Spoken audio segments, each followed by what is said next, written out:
on how they dollars. At 7 p.m. Central Standard Time, authors will join us in the lounge for real talk with real readers. Horizons with Meet the World Image Solutions. This is the place to be for the best in literary conversation. See you there.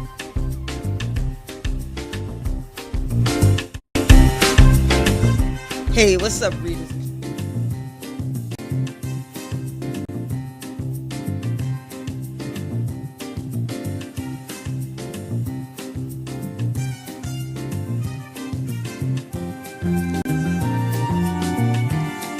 Hey, what's up, everybody? We are back, and here we are with a brand new edition of Horizons with Meet the World Image Solutions. I am your hostess with the mostest, the queen of the literary lounge, Rhonda M. Lawson, and I am so excited about who we have in the studio with us tonight. You've probably seen him on ESPN. If you've gone to Disney World during the International Food and Wine Festival, you've seen him there. You've probably seen him on the Food Network. And if you watch the 700 Club, you've seen him on the 700 Club as well. So tonight we have none other than Jerome Brown, known to most people as Chef Rome. Are you there? Absolutely. What's going on, Chef, are you there? I'm here. Okay, he's in there. Okay, it's so good to have you tonight. We're really looking forward to getting to know you. Just talking with you the other night, you have so many things on the horizon, and almost we don't know where to start. But what I would like to start with is just telling people a little bit about yourself. Oh, wow. I don't even, where do I begin? I have been a personal chef to the stars for over 20 plus years. A lot of my clients were NBA athletes, NFL athletes, entertainers, heads of state, you name it. Wow. And originally they were calling on me to handle all of their nutritional needs from a healthy standpoint, just trying to keep them in shape, trying to make sure that they maintain the lifestyle that the teams are requiring them to. Even their wives, I'd help them lose the baby fat, right? Everybody was getting in on it, and I just kind of made it a career. I started out in the U.S. Army. Yes, I'm a veteran. Nothing wrong with the Army, 23-year-old veteran myself. You know what I'm saying? Well, I only had 6, but I made it a good 6. But I went in as a cook, and I came out as a chef, right? Well, there you go. The Army said, be all you could be. All right, let's take it to another level. I became a chef. That's the way you do it. So you really started cooking in the Army? No, I started cooking as a little boy at the age of 7. Yeah, age of 7. By the time I was 9, my mother didn't have to cook anymore. By the time I was 9, so I tell anybody I go, hey, it's the gift God gave me, and I'm so glad to have that gift because people got to eat every day. Yes. Every day. Yeah. Well, so what made you interested in cooking? I mean, you said you started cooking at a very young age, but what made you interested in it? What made you want to go further with it? Hungry. How kids get up. For those of you who have children, Yes. That day when you can lay in bed a little bit longer. And I was one of those kids who just, decided I wanted to get up and do my own thing. I saw my mother making pancakes one day. I got up the next morning and tried to duplicate everything I saw her do. And I had pancakes all over the kitchen, stacks of them. And she got up out of the bed and she came to the doorway of the kitchen. She said, turn down the flame, it's too high. And that was it. So instead of tearing my behind up at the age of 7 for messing with the stove, I guess that was that crossroad in my life. And I started right there. And I've been doing it every day since. Yeah. That's awesome. And it's good that you had a mother who saw something in you and encouraged you to continue with it. Yeah, I think, one of the things I tell people, when you see a gift in a child, cultivate that gift. That gift, me cooking at such an early age turned out to be one of the biggest blessings of her life because my mom was a single mom. Mm-hmm. I didn't meet my dad till I was 21. And for her to be able to go to work and go to school, and she was a nutritionist, a dietitian. And so for her to be able to go to work, go to school full time, and come home and have a meal made by her child, and it was Yes. something that was edible. I mean, that was a blessing to her. So I tell people everywhere I go, if you see a gift in your child, cultivate the gift. Some people are like, no, no, no, don't let him do that. He might get hurt or she might do that. No, Mm. cultivate the gift. And, Yes. and the biggest thing she did was encourage. And that was it. She never said, come here, let me show you how to make this. She didn't do that. She just encouraged, keep trying it. No, that's too salty. Do it again. Okay. And that was it. Oh, that almost sounded like a drill sergeant. Do it again. Do it again. Now go back to the drawing board with that. That soup is. I made a soup so salty. Oh man, it was the prettiest soup you ever want to see in your life, but it was salty. Oh, And oh goodness. So you needed to make a bland soup and mix them together then, huh? or something. So now, Eat that song. what made you go from just being a regular home cook to going a little further with it, to going to where you are now? Right. So for me, like I mentioned earlier, I'm a veteran. I went in the Army, and I chose cooking as my job because I knew it was something that I could do, and quite frankly, I thought it was going to be easy. Right. And I got up in there and realized I picked one of the hardest and toughest jobs that you can have in any branch of the armed forces. You're the first one at work. What We're time did you normally get up in the morning? Most cooks get up at 3 o'clock in the morning. 3 o'clock. Yeah, absolutely. 3 o'clock, and you're at the dining facility by 3:45 a.m. Yes. Yeah, and you're cooking for 1,200 people. Mm-hmm. So in a matter of 3 hours, you're preparing for 1,200 people for one meal. Yes. We did that 3 times a day. So I think so. I went in as a cook, and like I said, I got certified as a chef while I was in the military in 1988, while I was in Busan, Korea. Okay. And so I came back and I apprenticed at different country clubs because I sort of became a chef in a non-traditional way. And it's paid off. It paid off greatly. I ended up working for Walt Disney World. I ended up going overseas, working in Saudi Arabia, developing menus for different companies. And ultimately, I became a celebrity chef by virtue of working with celebrities. Now, Yeah, how did and then you ultimately, just found these celebrities because you just happened to have those jobs that put you into that path? Pretty much. I mean, because what happens is, for example, my first client, Ike Austin, he had a serious weight problem to the point where he was about to be kicked out of the league, and let go. And that he was on his last chance. And so he had to do something drastic. And I met his assistant. She took my card. She was acting real stank. I thought I was never going to hear from her. And 2 weeks later, she called me. She said, listen, Mr. Austin is interviewing for chefs. If you want the job, you need to come now. Well, I couldn't just I was already on a job, But I walked off that job, and I knew it had better work. Yes. And sure enough, I interviewed, and they gave me the job, and I lasted over 20 years. And as a result, I become chef for the Shaquille O'Neals and the Mike Bibbies and the Raymond Feltons and the Chris Wilcox and all these guys, and as well as placing chefs. And so the media began to be aware of what it is that I was doing, and it was like, well, we need to interview this guy, because if he can turn this person's life around by way of food, I want to know what his secret is. Yes. And that's how it all started. Yeah. And ultimately led me to the Food Network. So here I am. So I think that's very interesting, because I think sometimes we think that athletes have this very strict diet to where they're only eating certain things, and that's the reason why they have a personal chef. Right. Would you say that that's true for the most part? Absolutely. Every team, regardless of the sport, whatever position you play, they have a idea of what they want that person in that position want their body to be like. Yes. For example, the Miami Heat point guards, they can't have a body fat any more than 7%. And right, and so their diet dictates how they're going to arrive at that and stay there and maintain. And that was my job, to work with the team based on the specifications, because these guys get fined Yes. every week that they're overweight or they're over on their body fat.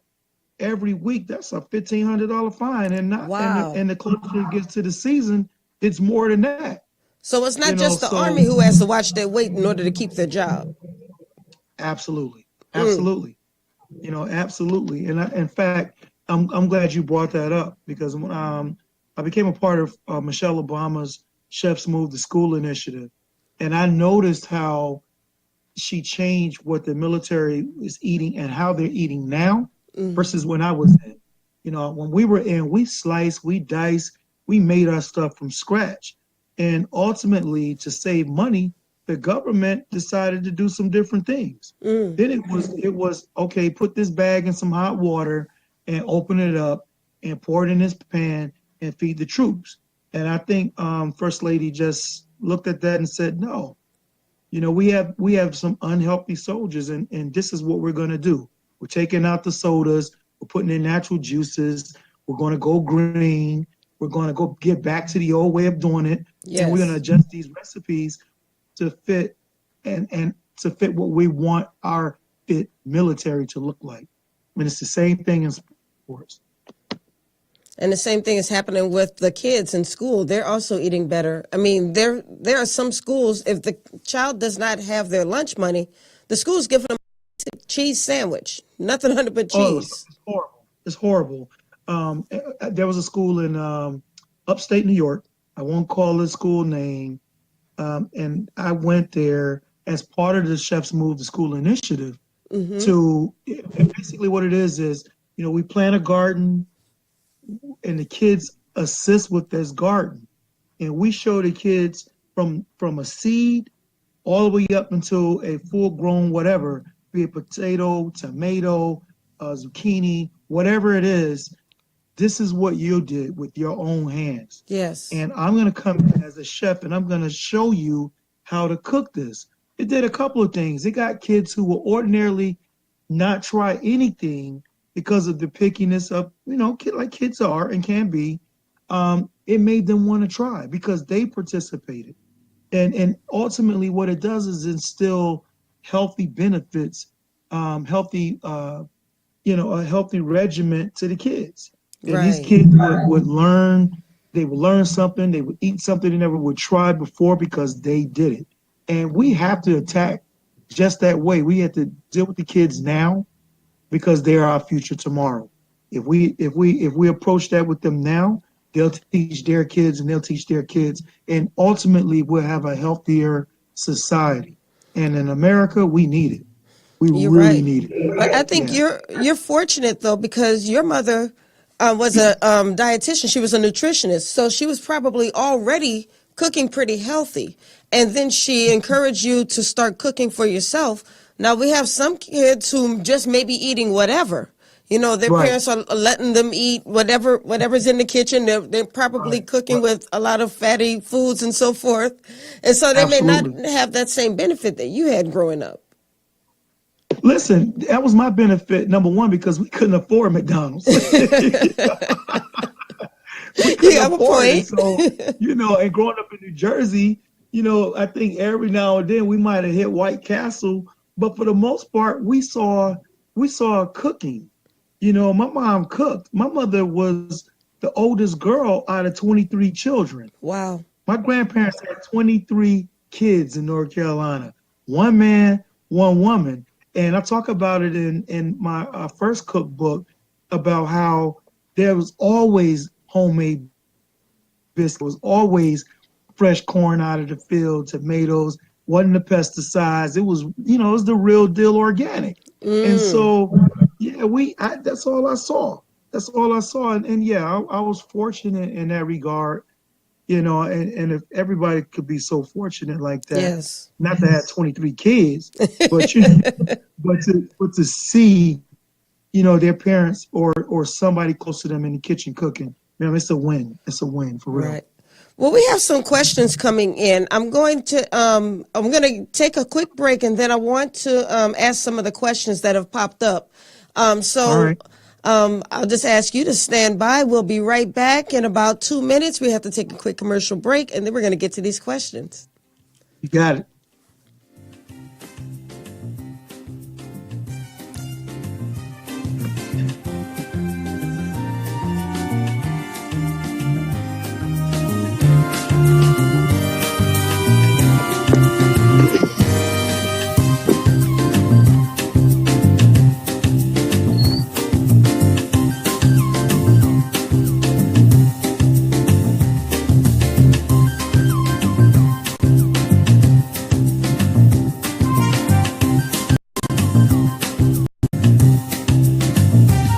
Member of Bedside Baptist? Well, now you can join Bethesda House of Prayer every Sunday for our live broadcast. It starts at approximately 9:45 every Sunday morning. Just go to NewOrleansTalkNetwork.com and click play. We can't wait for you to join us from your home. And don't forget, if you want to join us live and in person, service starts for 9 a.m. and we are located at 7601 West Lake Expressway, Marrero, Louisiana, 70072, Suite C. Are you looking for a home to live stream your next event? Give us a call here at Bethesda Community Event Center, the only place on the Gulf Coast that can host and broadcast live your wedding reception, your baby shower, business seminar, and any other special event. Give us a call at 504-708-9454 for more details.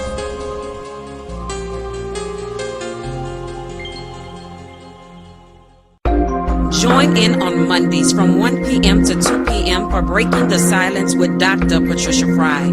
There are no limitations or boundaries. We talk about life, and guess what? That includes you. So download the app today, New Orleans Talk Network, and subscribe on YouTube. That's every Monday, 1 p.m. to 2 p.m. New Orleans Talk Network, Breaking the Silence with Dr. Patricia Fry. What is New Orleans Talk Network? It's today's hottest topics with an added flair. You get ready because the conversation will be hot and better yet, mobile. Download the New Orleans Talk Network app available on Android, iPhone, iPad, and you can listen to us on the web at www.neworleanstalknetwork.com. Write down our talk line at 504-341-TALK. That's 504-341-8255. Interactive and worldwide. That's what we are. Join in on the real conversation and tell a friend about the New Orleans Talk Network.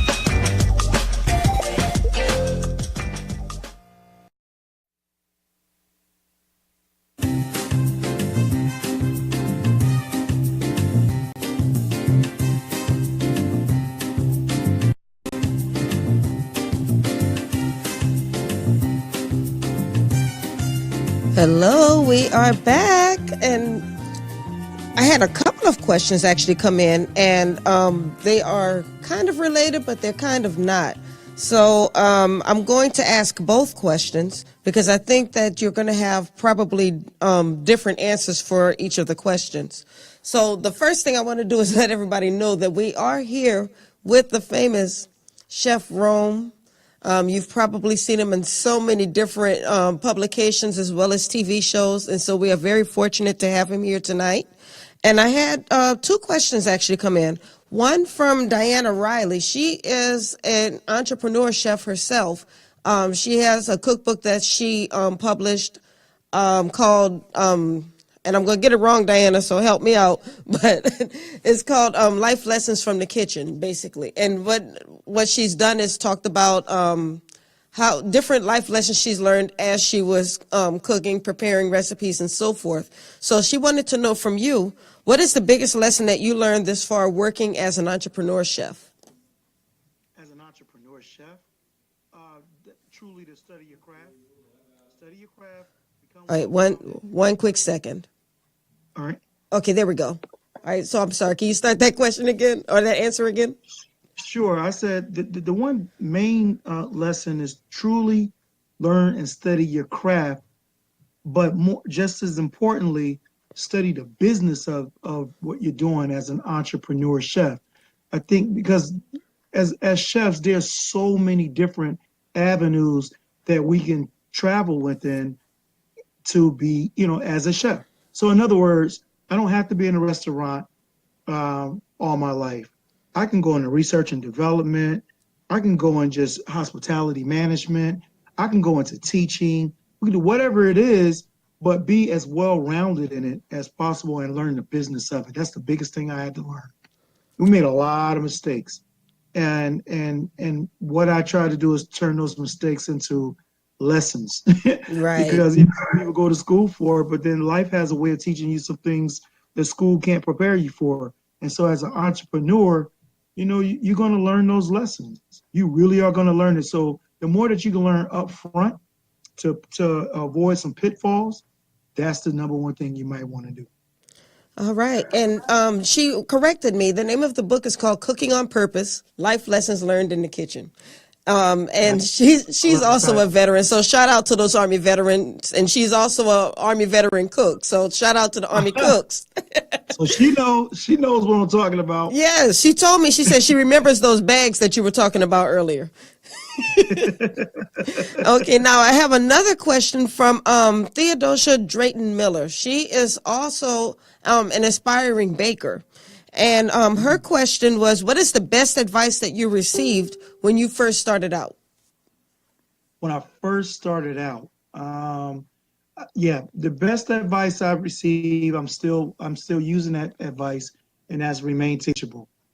All right. Unfortunately, a lot of chefs have a God complex, if you will, and can tend to be a little cocky. Some can be a little cocky in the kitchen, especially when they think they have a step up on you. But to me, if you remain teachable, you'll always, have something else added to your arsenal that you can use that's going to take you to the next level.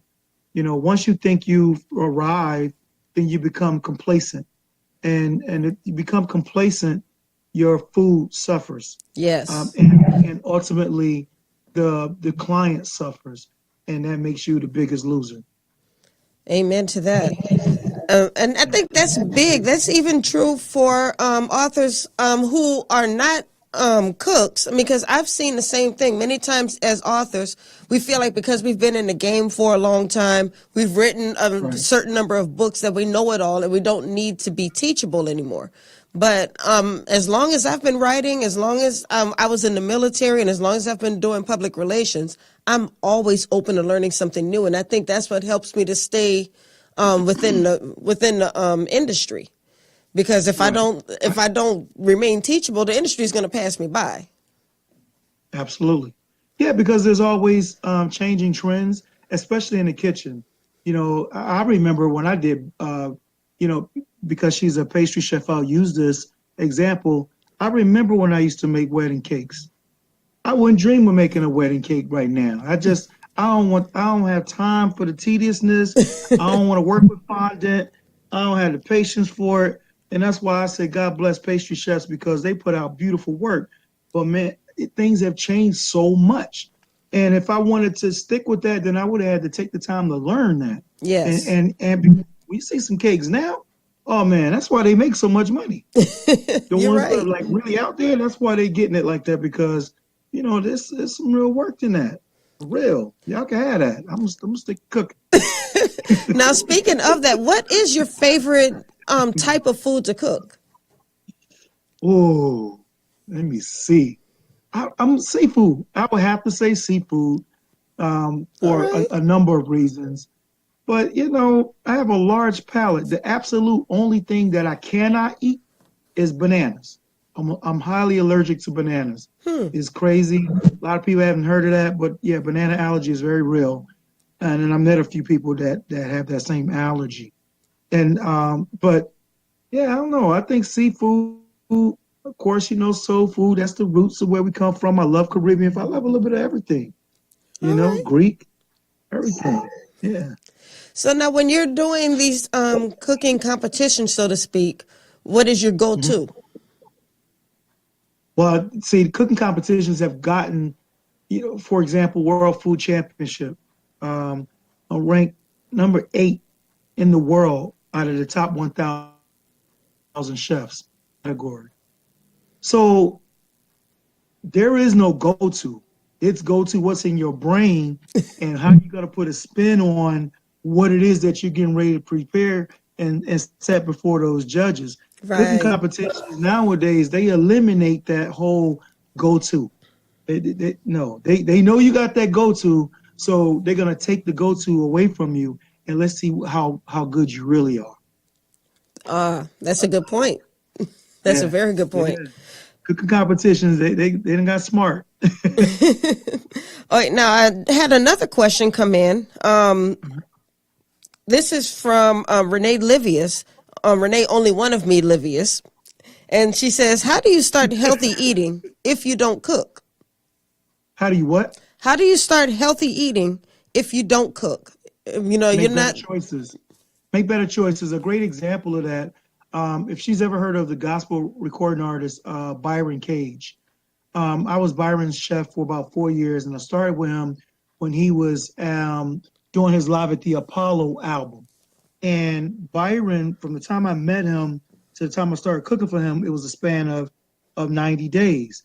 Well, he gained 25 pounds in 90 days. Wow. And so what I said to him, I said, listen, immediately we got to change some of your habits and some of your choices. So his thing was going through the airport, he'd get a cinnamon bun, because you know how big the cinnamon buns are. They're ginormous, right? Mm-hmm. And a tall cup of coffee from Starbucks. And that was his breakfast. That was his travel diet. And I was like, dude, you're going to have to start allowing yourself more time so that you can make better choices. And I'll never forget when I saw his very first performance. He killed the song. I mean, it was amazing. Right. Tore the crowd up. But when he got in that green room, he couldn't hardly breathe. And we really thought we were going to have to rush him to the emergency room. And immediately I said, that's your diet. And within 5 days, we began to see a change in his diet in terms of the type of choices. So what I would do, I would recommend, let's go to some better places that give you better options, right? So we're not doing McDonald's, we're not doing fast food, we're not doing all the sugar. If you're not going to cook, but you want to be healthier, get you a good workout regimen and make better choices in what you're eating, and watch where you eat. You can't go to fast food and think you're going to have, a Coca-Cola figure. It's not going to happen. It's not going to happen. Well, what if we only get the small one instead of getting the super size? Nah, it don't even matter. All you doing is prolonging the outcome. Go get the same outcome. I hear you. Well, we're going to take another quick break, and when we get back, I would like to stay on this healthy trend, because you're also a big advocate for sickle cell anemia, and so I would love for you to talk a bit about that. So we'll be right back. Stay with us. Don't go anywhere. We'll just be on commercial for a couple of minutes, and then we're coming right back.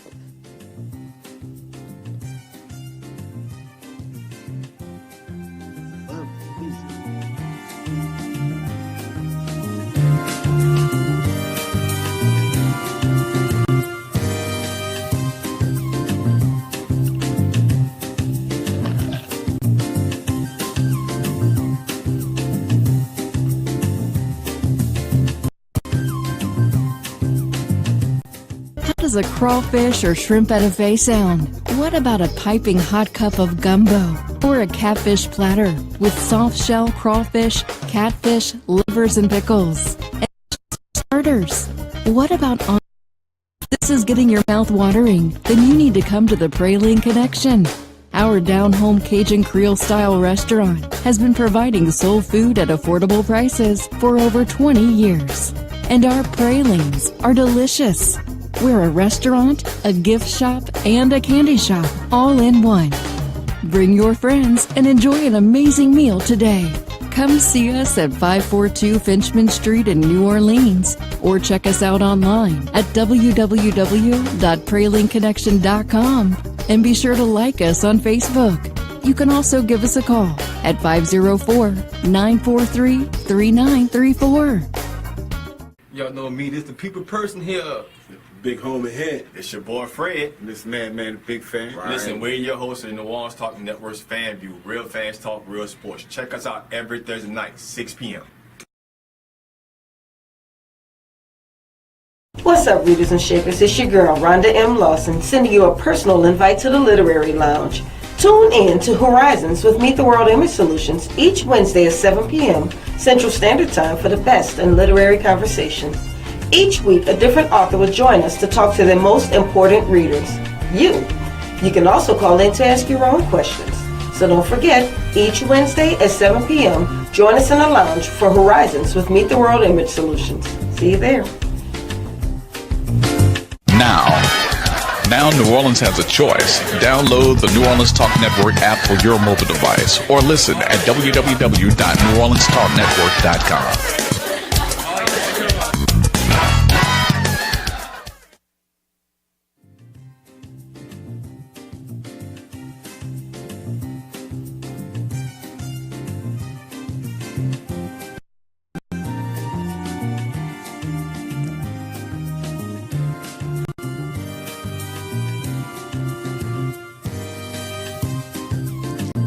And we are back. Thank you for joining us and thank you for sticking around. We actually had another question come in, and this is actually from another Army veteran cook.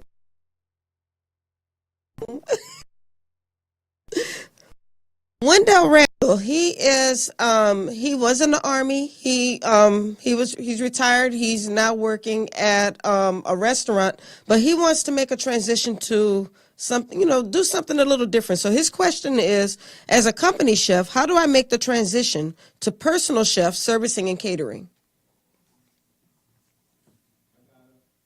Okay. Could you repeat the question that broke up? I'm sorry. There we go.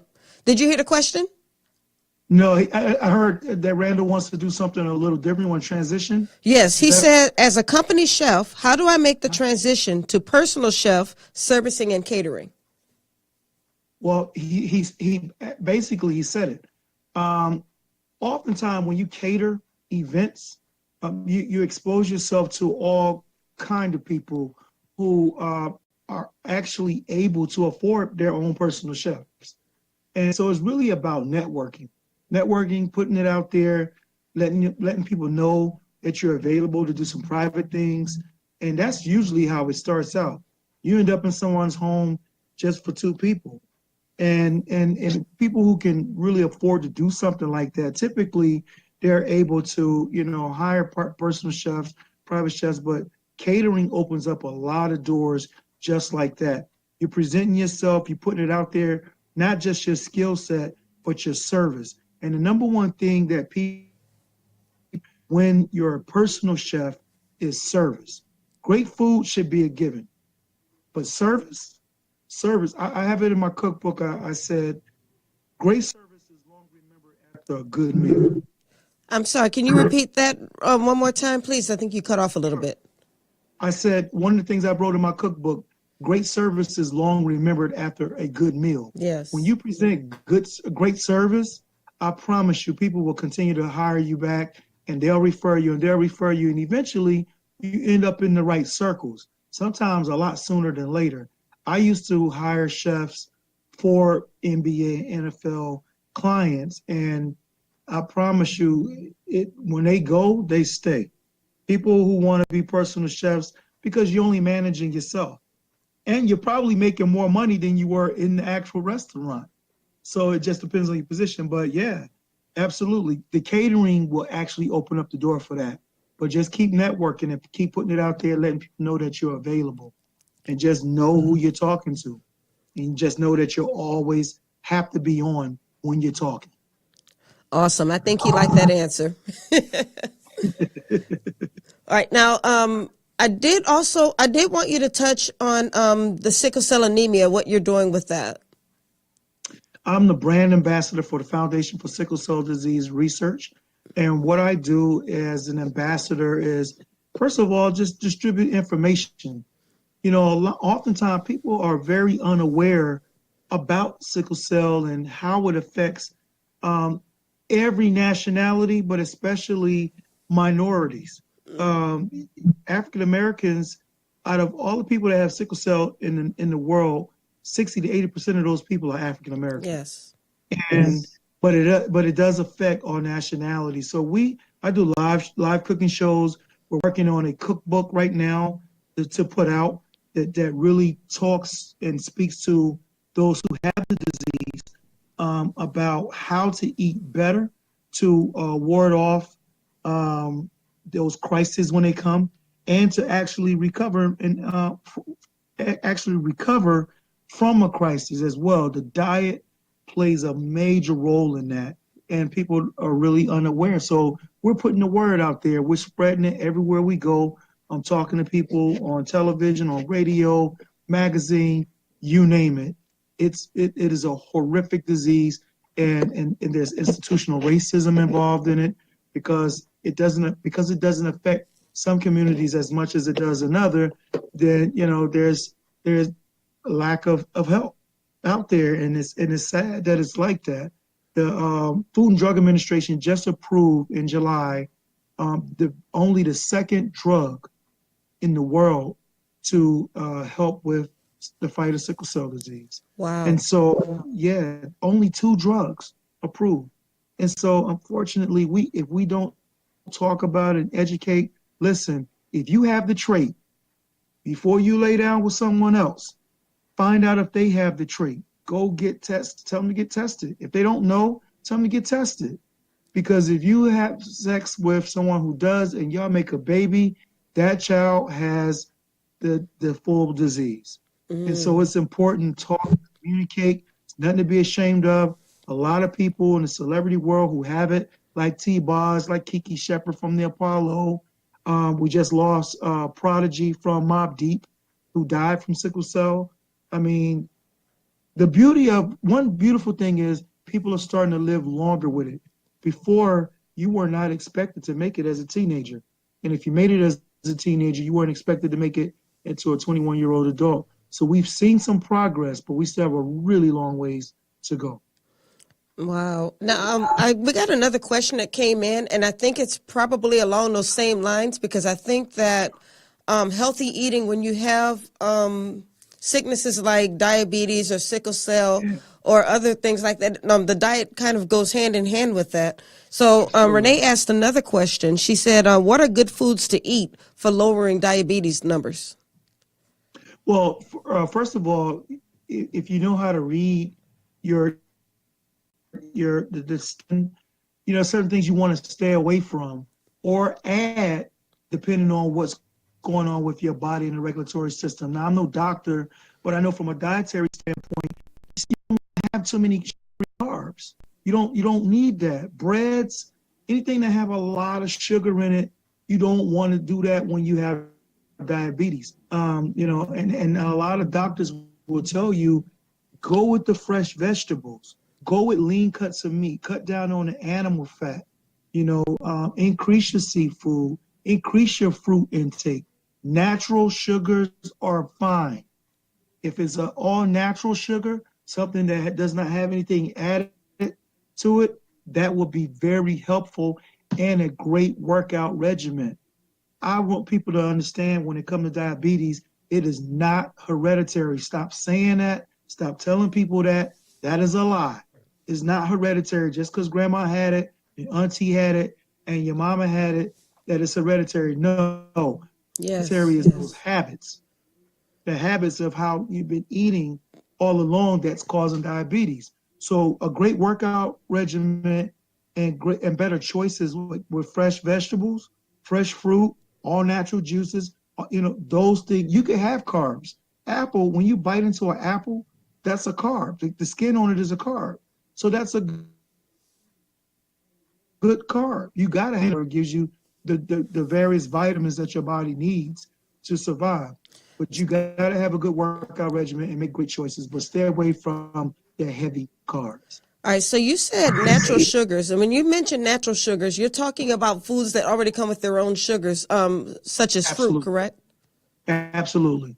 Fruit, honey is natural sugar. Agave nectar is a natural sugar, and it's actually sweeter than sugar. Yes, I love agave nectar in my tea. It gets the job done for you, correct? Yes, it sure does. And it's all natural. So it's really oftentimes about making just simple changes. You don't have to miss out on this, that, and the third. if you keep the regimen up, then you give yourself an opportunity to have those cheat days when you want that fried piece of chicken, you know what I mean? Or grandma's red velvet cake. But you want to, give yourself some room for that. That's all. And I guess it's also about getting used to some other things. Like, for instance, putting sugar in your coffee. Maybe not putting sugar in your coffee. Maybe just using cream or milk instead, and that can actually flavor your coffee. Or with bread. Yeah. I know a lot of people are starting to use cauliflower instead of dough for their pizzas. Yeah. Yeah, that's more of a vegan lifestyle, right? With what they're doing with the cauliflowers and creating a dough. And it's an acquired taste. I'm not going to sit up and tell you that there's this secret recipe that makes it the bomb diggity. No, it's an acquired taste, but I'm just keeping it real because, that's the worst thing you can do to people is lie to them about something that you're asking, that you're trying to get them to eat. Don't lie. Keep it real and say, yeah, I did the best I could with it, right? and keep working at it. But, that's more of a vegan lifestyle. And a lot of people are going vegan these days. A lot of people are because essentially what it is you're getting back to the way that we really was meant to eat anyway. Yes. To be honest with you. Yeah. So I absolutely agree. Now, we have a little bit of time left in the hour. This hour went by so fast because you were giving such great information. But I do want to make sure that we dedicate some time to first talk about your cookbook and then talk about your future projects that you have coming up. All right. So my first cookbook was called Eat Like a Celebrity, Southern Cuisine with a Gourmet Twist. That book was broke down into 3 different chapters. My Army days, my celebrities, athletes, and entertainers, and my early days. And I really have a storyline about most of the recipes and how they were inspired. And that book actually became the 2014 Cookbook of the Year by the African American Literary Awards Show. And I was very honored. I still am by that. Yes, I have a new cookbook coming out April 3rd. Fingers crossed. What's the name of the book? Carolina Soul is, first of all, it's a much greater biography with this book. And I take you on this journey through all the different recipes. I mentioned earlier that my grandparents had 23 kids. So you can imagine the food stories that come along with some of those recipes. So it may not be a whole lot of things that you haven't heard of before, but I'm putting it in a different perspective, making it a little healthier, but you're still getting those big, bold flavors. You're still going to throw down on Sunday. You're still going to have them, and you're going to learn a whole lot more about me and in this journey to becoming a celebrity chef. Awesome. Absolutely. Now you have also you have an event coming up, and I believe we have a flyer for that event that we can show on the screen while you're talking about it. Winning Warriors, yeah, that's next month in Cary, North Carolina. I will have the honor of talking to a room full of veterans, and when the Army said, "Be all you can be," I'm going to talk about how I approached that and ultimately, became that and still. So I'm looking forward to that. I have a lot of wonderful things coming up with the Foundation for Sickle Cell Disease Research in June. We have the big symposium in Washington, D.C. So go to the website, fscdr.org, and get more information about it. That's fscdr.org. And if you have sickle cell or someone in your family, you want to learn some things, you talk to some of the doctors on these medicines for you, you can come register and come on out. I'm doing a live show. We're gonna have some wonderful surprises for that. So that sounds awesome. And I heard about your live show. I mean, you have music going on. You're entertaining the audience. Oh yeah, I come with the DJ Slice or DJ Reggie Marcus, my main man. This cat has been with me for over 20 years, and he gets the party started. The show is a big party. We come and we tear the house down, and oh, by the way, we do eat. Everybody gets to eat at my show. And so we have a great time with that. It's a party atmosphere. Now tell us where that show Absolutely. is again and how we can get tickets. The next one, let me see. Well, the next one, you're gonna have to come on the Tom Joyner cruise for that. Oh, You have to go. You have to come on Tom Joyner. We're gonna do it on Tom Joyner, and it's gonna be all the way live. I promise. It you're is gonna have to every make me year. get my ticket now. Don't be surprised if you see me over there. Listen, it's gonna be off the chain. I promise you. You'll never forget it. Never. All right now. Okay. So let's see. We have you're coming up. You have this the show that you're doing for the veterans, Yes. and that's on what date again? That is going to be the 17th of November Okay. in Cary, North Carolina. That's right outside of Raleigh. So you fly in RDU, get your tickets, come on out, and we'll have a good time. Okay, We'll have some cookbooks on deck. And we'll be posting that flyer on the Meet the World Image Solutions Facebook page. So make sure you visit our page to get more information about that, because that sounds like it's going to be beautiful. And as a veteran myself, that sounds like a place where I need to be. Absolutely. And then you have the Tom Joyner cruise coming up. Yeah, we got the Tom Joyner cruise.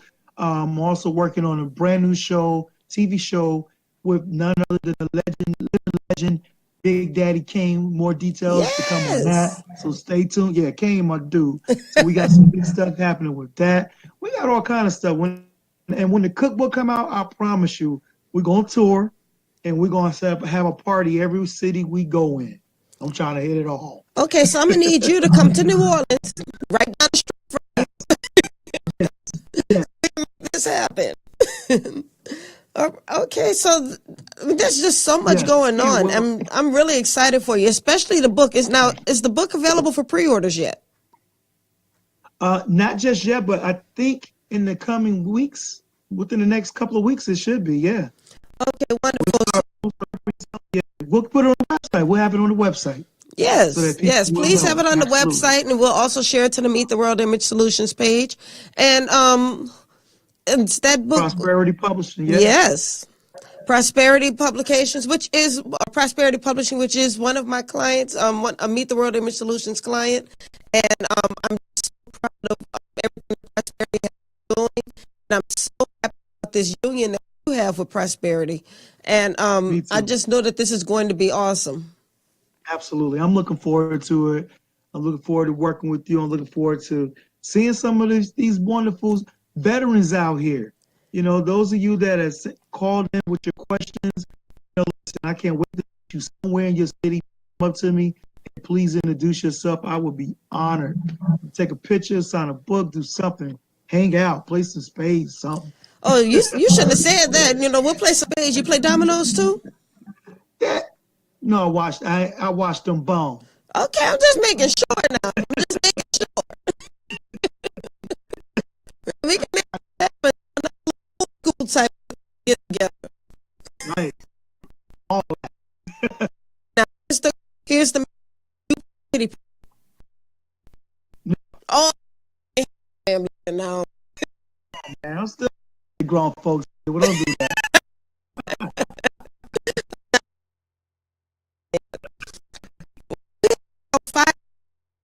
Are there any pieces of advice to give to many aspiring chefs who have contacted us tonight? Absolutely. Just, I touched on a lot of things that I really do believe in. Remain teachable is the number one thing that I talk to when I'm talking to younger chefs. That is so key, because you can always learn. I'm still learning. I learn from people who are in school.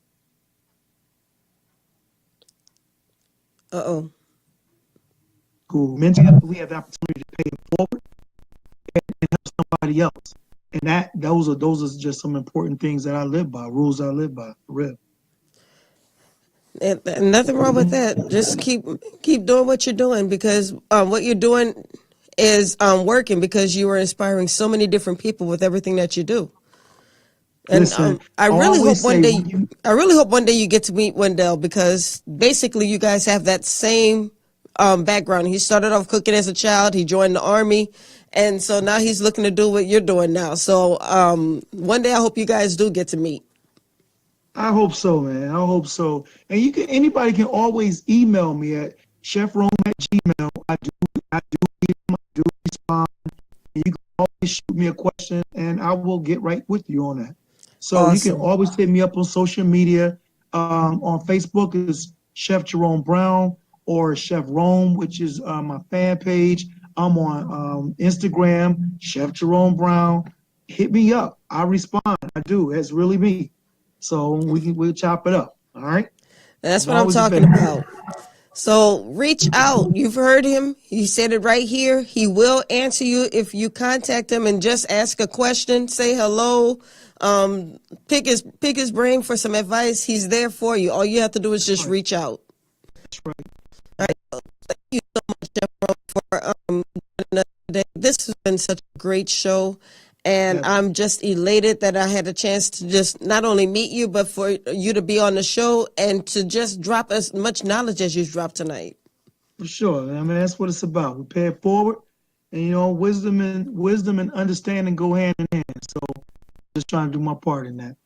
That's what I'm talking about. Now I'm gonna have to teach you how to play pity pat, but other than that, you can still sit at the grown folks table though.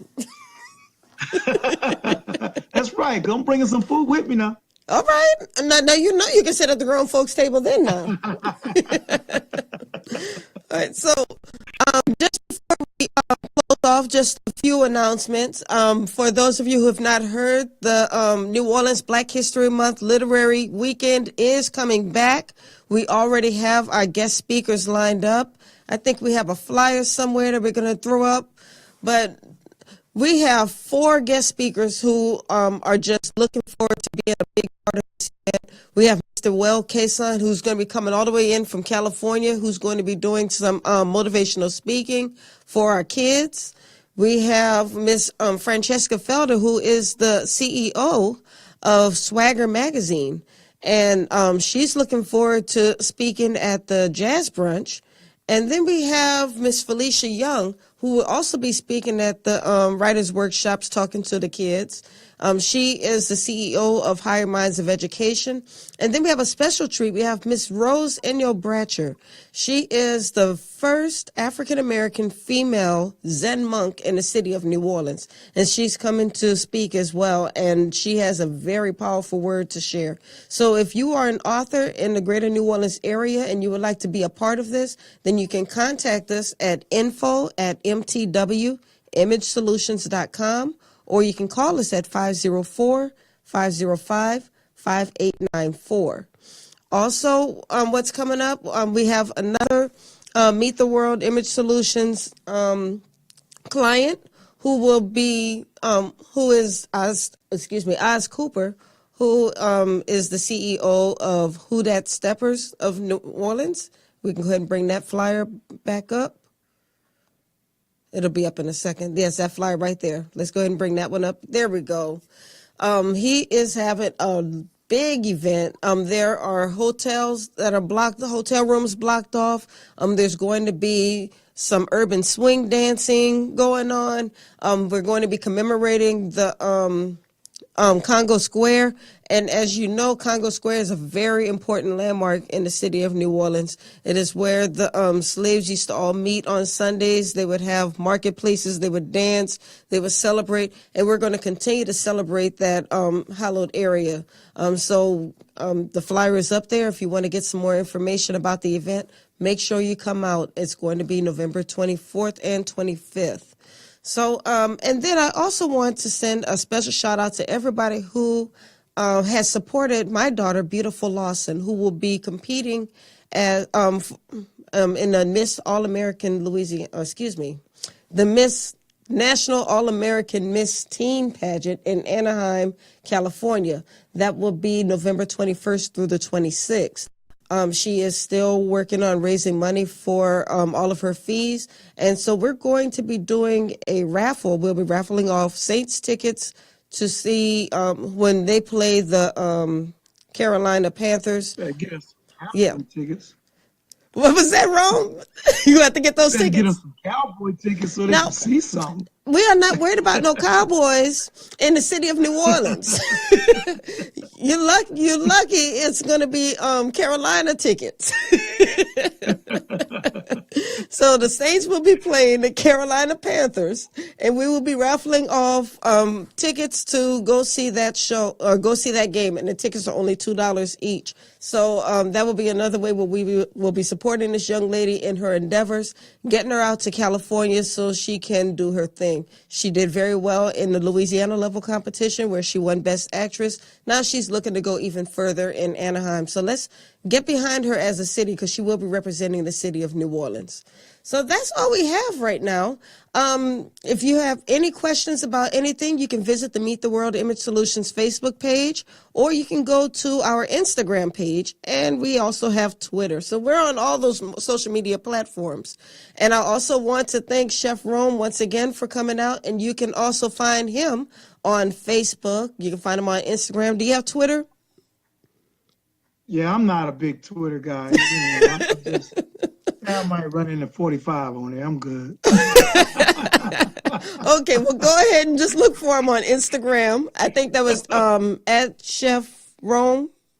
Chef Jerome Brown. Thank you. On Instagram. At Chef Facebook. Jerome Brown on Instagram. And then on Facebook, it is Chef Jerome Brown. And then my fan page is Chef Rome.